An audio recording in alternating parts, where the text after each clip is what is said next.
తమ్మిలేరు వరద దృష్ట్యా ముందస్తు చర్యగా ఏలూరు రూరల్ అర్బన్ ప్రాంతాల్లోని లోతట్టు ప్రాంతాలను జిల్లా కలెక్టర్ వెట్టెసెల్వి, జిల్లా ఎస్పీ ప్రతాప్ శివకిషోర్లు పరిశీలించారు. తమ్మిలేరు నదీ పరివాహక ప్రాంతాల్లో పర్యటించారు. తమ్మిలేరు వరద మూలంగా పరివాహక ప్రజలకు ఎటువంటి అవాంఛనీయ ఘటనలు జరగకుండా చర్యలు తీసుకోవాలని ఆదేశించారు. తమ్మిలేరు గట్ల పటిష్టతను క్షేత్రస్థాయిలో పరిశీలించారు.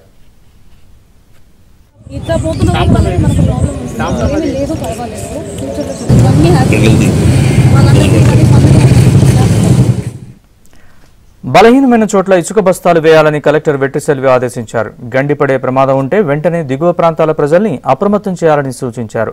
వరద బాధితుల్ని పునరావాస ప్రాంతాలకు తరలించాలని అధికారులను ఆదేశించారు కలెక్టర్.